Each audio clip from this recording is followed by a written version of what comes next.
Hi dears, ഇന്ന് നമുക്കൊരു courier വന്നിട്ടുണ്ട് കേട്ടോ. ഞാൻ ഓൺലൈൻ വഴി കുറച്ച് ഫ്ലവർ സീഡ്സ് ബുക്ക് ചെയ്തതായിരുന്നു.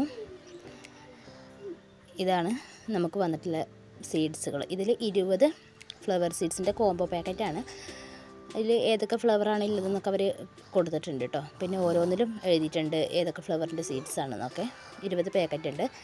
അപ്പോൾ നമുക്കിന്ന് ഒരു 6 പാക്കറ്റ് ഞാൻ കുറച്ച് വിത്തുകൾ എടുത്തിട്ട് പാകി നോക്കിയിട്ടുണ്ട് കേട്ടോ.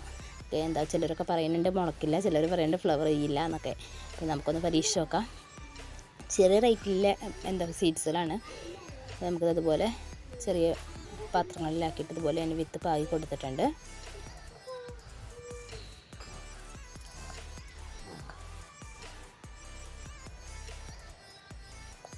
ഇതുപോലെ 6 സീഡ്സുകൾ ഞാൻ പാകി ഓരോ പാത്രത്തിലും പാകി എടുത്തിട്ടുണ്ട് കേട്ടോ. നമുക്ക് നന്നായിട്ടൊന്ന് നനച്ച് കൊടുത്തിട്ട് തണലത്തേക്ക് മാറ്റി വെക്കാം. എത്ര ദിവസം കൊണ്ട് മുള വരുമെന്നൊക്കെ അറിയാം.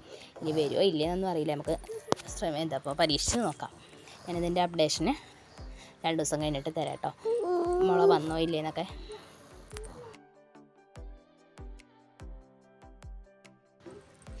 അപ്പോൾ വീഡിയോ ഇഷ്ടമായി ലൈക്ക് ചെയ്യണേ.